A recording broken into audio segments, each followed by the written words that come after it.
It's Ian Nepomniachtchi versus Magnus Carlsen at the World Blitz Championship 2022. What an exciting round we have on our hands. Ever since their match happened in Dubai, both these players facing each other is filled with a lot of tension and drama. There you can see Nepo having a good time with Dubov. It's nice that both of them have become friends again, or at least are on friendly terms, because after the match, Nepo was not too happy with Dubov helping Magnus to win the title. There you have Magnus coming in, drinking a sip of his water, and I guess he will adjust his pieces. Now that's what Magnus likes to do exactly. He gets his knight first in the right direction, puts his pawns right in the center of the squares. This is his way of getting into the zone, and it's 3 minutes plus 2 seconds increment. Quite a crucial round in the tournament. It's the 15th round. Nepo has the white pieces, and you'll see how he intends to put pressure on Magnus. E4 is his move. E5, knight to F3, knight C6, bishop B5. We have the Ruy Lopez, the Berlin by Magnus. Is Nepo going for the endgame? Not really. He plays the anti-Berlin.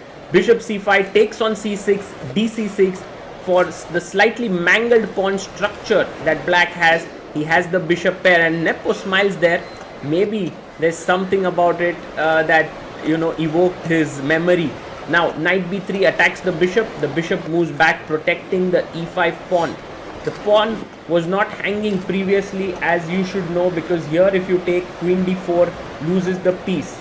Okay, knight b3, bishop d6, Nepo castles, and now Magnus can either play c5 or b6 to limit the knight here on b3. What will he choose? Magnus taking his time and deciding which setup he wants to take. Generally, the way in which black continues here is, he castles, knight d7, rook e8, knight goes to f8, maybe f6. It's a very solid system to play. White has some ideas like c3, d4, maybe can move his knight away, try for f4 break if possible. And these are the plans in this position. So Magnus is thinking which one to take, which setup to take. But he has taken a lot of time, and this is very uncharacteristic of Magnus because he generally knows his openings pretty well. But here he seems to have mixed up something. The position is completely normal and fine. And he's down to 2 minutes. He plays his pawn to c5, takes his time, and a logical move. But now what Nepo can do is he can park his knight on a5. The point is that you are attacking b7. You can't play b6 because of knight c6. He does go for it. Queen c8 was Magnus's idea here, and now knight g5, winning the bishop pair. Does that look good? Not really for Nepo. He goes b3. His point is he wants to bring back his knight to c4, also put his bishop on b2 and put a lot of pressure here. I guess a great idea here can be knight d7 followed by f6, but if you go knight d7, knight g5 is a very irritating move. That's why Magnus first castles it out and asks Nepo what is it he wants to do, and I think bishop b2 is really a good move. But he goes knight c4, knight comes to d7, and now the advantage is that after knight g5, you can give up the bishop for the knight on c4, b takes c4, and kick the knight away from g5. So in that way you have also given white doubled pawns. So both sides now have double pawns, and the position is roundabout even. f6 played by Magnus, and Nepo can't really move into e6 because rook e8 would trap the knight, so he goes back knight to f3. And now Magnus, not too pleased with his position, he should just maybe go knight b8. That's a typical Magnus move, going to c6, maybe connect the rooks, bring his rook to d8. Magnus would simply play this quite easily, but he's not happy with this position. I don't know what is it that he does not like here. Maybe he doesn't like the fact that the knight is going to h4 to f5, and he plays f5. Unbelievable. This is a big positional error. Let me explain to you why. Because yes, let Nepo explain actually. He takes, rook takes, and now you can see the e5 pawn is isolated. It is lonely, and also the square e4. That is a completely weakened square and a great outpost for white pieces. The move f5 that Magnus played is such an uncharacteristic error by the world champion. He hardly ever does that, and somehow I don't know what was the reason. Maybe it was more psychological. Nepo put the pressure on him and Magnus has gone wrong. And now look at the time. He has just 46 seconds. He plays b6. For Nepo, this is an easy position. First bishop b2. Next, he can bring his rook in. Then the knight can reroute from d2 to e4. It's just very simple to play this as white. And Magnus, even though he is low on time, is still taking such a lot of time here. He goes queen f8. 33 seconds. Well, Magnus in this tournament in round number 1 had actually completed an entire game with 30 seconds. So, but that time he was not facing a player like Nepo. So knight d2 played. Good move by Nepo. And the knight is coming to e4. You can see Nepo adjusting himself. He knows he has a great chance to beat Magnus, especially because he not only has a great position, but he also is ahead on time. Queen to f7 played. Magnus ensuring that there are no tactical things. Bishop c1 to prepare knight g5. Queen g6, stopping it. How to make progress is the question. And I like Nepo's ideas now. He first goes queen d1. His plan is knight g3, rook e4, bring the rook up, move it to g4, play on the light squares. And Magnus also maneuvers his knight. He wants to go to e6, either to d4 or f4.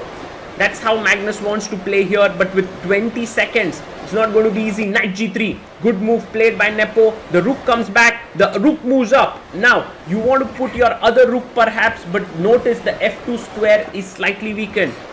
Magnus down to 10 seconds. He must play knight e6, played by him, rook g4, queen to f6, and now you can bring your knight back to e4. That attacks the queen and maybe prepares knight g5. He plays his knight to e4, queen f5 played. And now Nepo needs to find a way to break in. He goes bishop to g5, attacking the rook on e7. The rook has to move back. With 5 seconds, Magnus plays it. Magnus is uncharacteristically slow here in this game. Now look at the queen. It has hardly any squares to go to. It's almost trapped. So if you attack it with the knight, where does the queen go? The queen doesn't have f6. It has g6, but there could be a deadly discovered attack. Well, knight g3, you can't even sacrifice your queen because that's not enough material for the queen. So Nepo now taking his time because he has a full extra minute on the clock. And this is the right time to think about what he wants to do here. Meanwhile, you can see Magnus pretty cool and calm. And knight g3 played by Nepo. Queen g6. Magnus was ready for the move and he tells Nepo, there's no good discovered attack that you have on my queen. Or does he? Is there anything that he can do? Maybe he can move. He goes knight e4 back. Magnus comes up again and he is telling Nepo, do you want a draw? I am happy with a draw here because my position is not so great. I am low on time. Let's see what Nepo decides. Will he repeat or not? He goes back. Maybe a repetition incoming. Not really. Nepo says, I'm going in. Knight takes g5 and now rook takes, attacks the queen. Queen e6. Queen comes back. The knight can jump back to e4. e4 is such a beautiful home for the white pieces. He can always use it. Rook f4. Magnus now speeding up. He's ready to exchange the rooks. He's up to 8 seconds. Rook to f4. ef4. h5 played by Nepo, defending his h4 pawn. h6 blocking the pawn. The queen comes up and the queen moves to e5. And he takes the g4 square. But the rook is coming now to f5 to attack the h5 pawn. This is not going to be easy. But Nepo finds a great idea. Rook e1 first. And his plan is that after rook f5, he wants to go king f1. Because then if rook takes h5, there is knight f6. And he goes king f1. What a beautiful move by Nepo. And Magnus has very little time. He goes rook f8. And he loses on time. Wow, what a play by Nepo. And he managed to confuse Magnus there and win the game. He does not arrange his pieces. Magnus arranges all his pieces back. But what a win for Ian Nepomniachtchi, because beating Magnus is never easy. But look at the champion. He arranged his opponent's pieces as well. And then after the game is over, he's there watching the game of his friend. That is something that Magnus enjoys when he's at tournaments, to be with his friends, and that there he's going back in this zone which is specially created for him up the stadium.